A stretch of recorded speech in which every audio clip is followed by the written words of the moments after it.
안녕하세요. 절대값TV의 명품 PD 한PD입니다. IMF가 터졌을 때 우리 기업들이 한 일이 뭐냐면 알짜 기업들을 매각하는 거예요. 알짜 기업들. 그때 우리 대한민국의 알짜 기업들이 많이 넘어갔죠. 은행들도 그렇고. 자, 그런데 지금 알짜 우리 대기업들 일반 중소기업은 말할 것도 없고 우리 대기업들이 알짜 기업을 팔고 있다라는 거예요. 알짜 기업을 팔고 있다. 자, IMF와 똑같은 상황이다. 그죠? 어떤 금융 경색이 없을 뿐이지, IMF와 똑같은 일이 벌어지고 있다.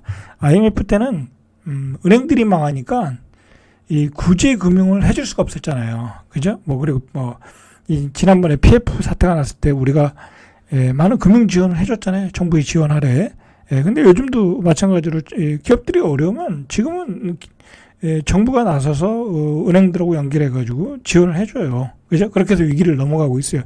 그 차이가 있는 거예요. 그 차이가. 그러나 환율이 폭등하고, 그죠? 외환 보유가 줄어들고, 그러면 우리도 나락으로 떨어질 수 있는 거야.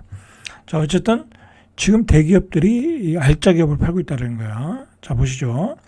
지난 9월 주 SK도 올해 굉장히 어려웠어요. 이게 배터리 쪽에서 계속 적자가 나고, 그 다음에 바이오 투자한 것들이 또 그렇게 성과를 못 내고, 그 다음에 SK하면 정유잖아요. 이 정유 산업이 요즘 또 쇠퇴기잖아요. 그죠? SK는 지금 잘 나가는 거는 그 SK 하이닉스 그거밖에 없어요. 또 있겠지만 어쨌든 보이는 건 그거밖에 없어요. 그래서 굉장히 금융 부채 관리가 굉장히 어렵다는 얘기가 시장에 돌았었어요. 그래서 한때는 주식이 많이 떨어졌었어요. 자, 그래서 요즘은 이제 가지고 있는 회사들을 다 팔고 있어요. 그죠? 11번가도 팔고, 그죠? 자, 그런 가운데서 SK의 알짜 회사, SK 스페셜리티, 자, 이 회사를 이미 이 우선 협상자로 사모펀드 한행컴퍼니를 선정했다고 그래요. 자, 양측은 연내 주식 계약을 체결할 예정이라고 그래요. 자, 이 회사가 어떤 회사냐면 반도체와 디스플레이 제조 과정에 쓰이는 특수가스를 생산하는 산브라지스와 6브라 텅스텐을 제조하는 세계 1위 기업이라니까. 세계 1위 기업도 팔아야 된다는 상황이야. 여러분, 세계 1위 기업도 팔아야 될 정도로 지금 상황이 안 좋은 거야. 그죠? 자, 이거 어쨌든 하이닉스에다 납품도 해야 되고 삼성에다 납품도 해야 되고 거의 독점업체 아니겠어요? 자, 이것도 팔겠다라는 거야. 자, 이거 사는 회사는 땡 잡는 거죠. 자, 지난해 매출액을 보니까 6,817억. 근데 영업이익이 1,471억이야. 와, 끝내주죠. 매출이 6,800억 정도인데 영업이익이 1,400억. 이건 한 15% 이상 되는 거잖아요. 어마어마한 이익을 내고 있다라는 거죠. 자, 이런 회사를 판다. 자, 올해 상반기 말 SK의 순차입금이 10조 7천억 원. 자, 이걸 매각해서 부채를 갚겠다라는 거죠. 자, 얼마에 매각할까요? 1,400억 정도면 한 몇 조는 받아야 되겠죠. 그죠? 자, 그다음에 CJ 제일제당도 이 모태 산업 여기도 거의 세계 탑권이야. 탑 클래스에 드는 바이오 산업 부분을 매각한다라는 거예요. 이건 시장에서 몸값이 5조에서 6조. 자, CJ도 여러 가지 벌렸다 좀 잘 안 되는 부분이 있긴 있어요. CJ TV도 잘 좀 안 되고, CJ 극장도 잘 안 되고, 그죠? 그러면서 조금 자금이 모자르고, 그 다음에 새로운 사람을 또 한다고 그러더라고요. 자, 그러면서, 가장 CJ에서 알짜 기업을 또 팔고 있다. 자, 심상치 않은 거예요. 자, 그 다음에, 요즘 말이 많은데, 롯데죠. 롯데도 이 롯데케미칼이 골칫덩어리예요. 이 완전 효자였는데, 중국의 저가 공급으로 요즘 굉장히 불황을 겪고 있어요. 자, 그래서 비효율 자산을 매각한다. 그래서 전략적 사업 철수를 한다라는 거죠. 이제 기초화학 산업 비중을 줄이는 자산 경량화 전략. 그러니까 이제 이제 사이즈를 죽여서 돈 되는 것만 하겠다라는 거죠. 이제 가지를 치겠다라는 거죠. 자, 롯데도 이렇게 구조 조정하고 있다. 그래서 한 1조 4천억 정도의 자금을 확보한다. 자, 롯데는 이것만 매각하는 게 아니에요, 지금. 자, 롯데는 세븐일레븐 편의점을 운영하는 코리아 세븐. 자, 이것도 매각. 그래서 뭐, 주관사도 선정했고, 그 다음에, 자, 그리고 롯데는 일본 롯데리아 사업을 현지 외식업체 젠 홀딩스에 매각하고 이미 매각했네요. 그 다음에 TGI 프라이드 이것도 롯데에서 하나 보죠. 이거 요즘 장사 안 될 것 같은데. 자, 이것도 매각한다고 그러고 베트남 제과기업 비비카 지분도 매각한다고 그러고 롯데 알루미늄 보일러 산업도 매각한다고 그러고 이건 뭐 그동안 너무 많이 벌렸네요. 자, 롯데카드도 매각하고 롯데 손해보험도 매각하고 자, 뭐 이거 롯데는 남는 게 유통밖에 없네요. 그죠? 자, 이렇게 다 매각한다. 롯데도 구조조정을 하겠다라는 얘기죠. 자, 또 보시죠. 태영도 이 태영이 가지고 있는 알짜 회사를 이미 매각했죠. 이거는 자회사 에코비트 2조 700억 원에 매각했어요. 자, 이 업체는 종합 폐기물 처리업체 1위예요. 이 지난해 영업이익이 1,100억 정도, 2조 700억 정도에 이미 매각했어요. 그래서 유동성 확보를 해서 태영은 뭐랄까요, 이 위기에서 좀 벗어났죠. GS도 GS 건설이죠. 여기도 부채가 많아가지고 한때 좀 휘청했죠. 자, 여기도 알짜 기업 스페인 수처리 자회사 GS 이니마. 자, 이걸 지금 매각 추진 중이에요. 이거 굉장히 알짜 회사거든요. 자, 이게 지난해 매출이 4,930억, 당기 수익 522억, 뭐 10%가 넘죠. 수익률이 괜찮잖아요, 그죠? 자, 이것도 매각한다. 유동성, 빚이 많아가지고 유동성 확보를 위해서 매각을 한다라는 거죠. 자, 이게 기업 가치가 1조 5천억. 자, 현재는 이보다 높은 수준이라고 그래요. 자, 이런 산업이 또 요즘 각광받는 산업이잖아요. 자, 이렇게 10대 기업, 우리나라의 10대 기업들이 알짜 기업을 매각하고 있다. 자, 이런 풍경 우리가 어디서 봤어요? IMF 때 봤죠? IMF 때. 그죠? IMF 때 봤죠? 자, 거기다가, 어제 봤듯이 포스코 홀딩스가, 공장 셧다운. 자, 요즘 최강 산업이 중국의 공급 과잉, 그죠? 중국의 과잉 공급으로, 저가 제품, 중국의 저가 제품 때 고전하고 있는데, 얼마나 매출이 줄어들냐면, 포스코는 39.8%, 현대제철은 77.5%, 동국제강은 79.6%. 자, 이렇게 감소하고 있어요. 주가는 뭐 엄청 떨어지고 있어요. 저도 이거 동국제강 가지고 있거든요. 이게 수익률이 한 11%, 마이너스 11% 나왔는데 거의 저점에 샀는데도 계속 떨어지더라고요. 아, 큰일 났어요, 이거. 뭐 조금 있는데, 이 철강업이, 계속 이렇게 가면 상당히 고전할 것 같아요. 그러니까 지금 우리나라 석유화학, 철강, 그죠? 그리고 대기업들 신경제 다 고전하고 있어요.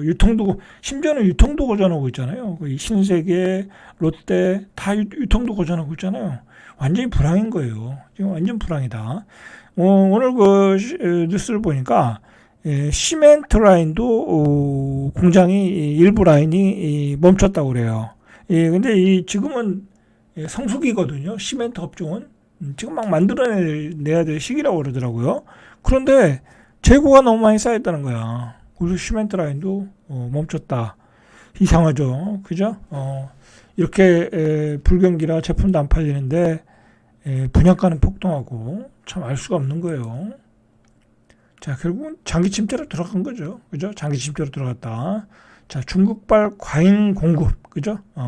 그다음에 중국산 저가 공세, 자, 이런 것들로 인해서 경기 침체, 장기 불황으로 들어갔다라고 보시면 되죠. 자, 이렇게 그러면 장기 침체로 들어가면 시장은 어떻게 되겠어요? 꼬꾸라지는 거죠. 그죠? 우리 주식시장도 꼬꾸라지는 거예요. 왜냐면 지금의 장기 침체 초입이니까. 근데 주식이 좀 많이 떨어졌다고 생각을 하나 보죠. 개인들이 소위 앞으로 올라간다에 지금 배팅하고 있다라는 거예요. 레버리지에, 코덱스 레버리지, 앞으로 상승한다에 계속해서 배팅을 하고 있다라는 거야. 이달 들어서만 레버리지를 2,486억 매수했고, 이 기간 거래 대금은 3조 8,205억 원, 해당 지수펀드의 총거래 금액 중 45.6%.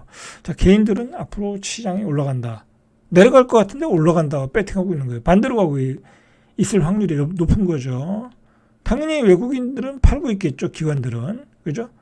자, 그러니까 조금 자제를 할 필요가 있어요. 제가 주식시장도 얘기하지만 지금은 하락의 초기이다. 그죠? 지금은 올라갔다 내려갔다 올라갔다 바닥이니까 올라갔다 내려갔다 올라갔다 내려갔다 하는 거예요. 그죠? 일종의 속임수예요, 속임수. 자, 뭐 외국인들이 사진 않잖아요. 그죠? 계속 팔잖아요. 자, 지금 주식을 누가 사요? 그 기관들이 사잖아요. 우리나라 기관들. 개인도 샀다 팔았다 하고. 근데 기관들이 누가 사요? 연기금이 사는 거예요, 지금. 연기금이. 그죠? 예, 이게 여기서 지수가 더 떨어지면 정부의 입장도 곤란해지고 환율도 폭등하고 주식도 떨어지고 뭐 그러면 어떻게 되겠어요? 분위기가 썰렁해지겠죠. 그러니까 연기금이 막고 있는 거예요. 뭐 정부에서 좀 막아라. 뭐 그럴 수도 있는 거잖아요. 그죠? 제 예상은 뭐 그럴 수 있잖아요. 정부 연기금 주식 좀 막아라. 뭐 연기금의 역할은 또 그런 거고. 그죠? 자, 이 와중에서 IMF의 연례회의라는 게 연례협의죠. 연례협의. 자, 연례협의 결과 자료가 나왔는데 내년 한국 경제는 하방 리스크가 크다. 2% 성장을 전망하지만 하방 리스크가 크다. 이 얘기 뭐예요? 2% 이하로 떨어질 수 있다라는 거야. 2% 이하로. 자, 불확실성이 높아지고 있다. 그죠? 하방 리스크가 크다. IMF 연례협의에서도 이렇게 나오고 있어요. 이거 굉장히 비관적인 거죠. 자, 2% 밑으로 떨어져서 1%대가 된다는 거는 뭐 이건 역성장이에요. 그죠? 금리가 3.25 그러잖아요. 금리 밑으로 떨어지는 거잖아요. 그럼 역성장이지. 그건 역성장 들어간 거예요. 내년도 한국 경제가 잠재 성장률 수준의 성장세를 기록하겠지만 미국의 트럼프 2기 행정부 출범과 맞물려 트럼프 2기 행정부는 우리에게 악재란 얘기죠. 1%대의 성장세로 추락할 가능성이 크다. 자, 이렇게 해석을 하고 있다라는 거야. 자, IMF도 이렇게 해석하고 있고, 그리고 우리나라 기업들도 알짜 기업을 팔아가면서 부채를 줄여가고 있고, 그죠? 그리고 지금 IMF에서 걱정하는 것은 우리나라의 급속한 고령화를 걱정하고 있는 거예요, 지금. 자, 이 저출산 고령화도 대한민국엔 큰 문제인 거예요. 그래서 성장 잠재력을 확충하고 예산을 확보하는 거예요. 이 저출산 고령화하면 복지 비용이 많이 드니까 거기에 대한 대비책을 가져라라는 거죠. 근데 대비책이 거의 없죠. 그죠? 자, 그런 가운데 우리 3분기 대채무가 7,027억 달러, 전분기 말보다 444억 달러가 늘었어요. 자, 보시면 이게 이제 우리나라의 가계신용이죠. 가계신용. 자, 부채가 440억 달러 늘었어요. 자, 그런데다가 내수는 부진해. 그러니까 3분기에 중견기업 영업이익이 6%씩 줄었어요. 6% 줄었어요. 자, 그러면서 이거 우리나라의 주식은 비전이 없다. 그죠? 비전이 없죠. 자꾸 이거 뭐 하향세 추세니까. 이게 올라오려면 아직도 뭐 기약이 없으니까. 그러니까 우리 사학개미들이 3분기 1조 달러에 육박하는 주식을 샀다라는 거야. 3분기에 역대 최대 미국 주식을 사고 있다라는 거예요. 그죠? 자, 그리고 우리는 GDP 대비 가계빚이 세계 4위. 세계 4위. GDP 대비 가계빚이 세계 4위. 우리 개인들 부채, 가계부채가 1900조. 가계 신용대출만 1900조예요. 이거 뭐 기업대출이 아니에요. 가계 신용대출. 자, 그런데 우리가 그 일자리들이 지금 줄어들고 있죠. 이렇게 일자리들이 줄어들고 있어요. 일자리가 줄어드는데 중요한 거는 20대, 30대, 40대 일자리가 줄어들고 있는 거야. 반면 60대 일자리 늘어나고 있는 거예요. 왜냐하면 여기는 저가 노동력으로 그냥 그런 거니까, 필요한 거니까.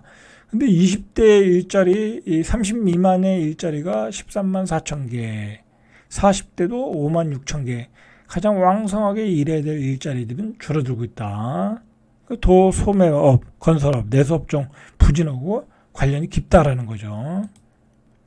자, 가계 신용대출도 이렇게 늘어나고 있어요. 지금 2014년도에 여기 있는데 현재는 이렇게 늘어나고 있다. 그죠? 가계 자산의 70%에서 80% 이상이 부동산에 몰렸어. 이건 굉장히 기형적인 구조라는 거예요. 자, 이제 뭐 불경기가 되면 부동산 가격이 떨어지겠죠. 그죠? 그러면 우리 자산이 추락을 하는 거죠. 근데 그 자산이 다 빚을 내서 산 거잖아요. 그죠?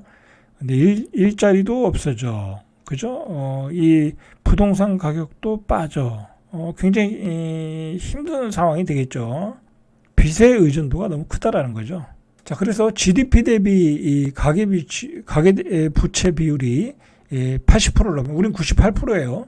80%를 넘어서면 경제 성장이나 금융 안정에 제약이 될 수 있다. 자, 이거 전문가들이 얘기하는 거예요. 그래서 가계 부채 부담이 커지면 내수가 유축되고, 지금이 그렇죠. 이에 따라 소득이 줄고 채무는 늘어나는 악순환이 된다. 여러분, 여기서 소득이 줄어들면 어떻게 되겠어요?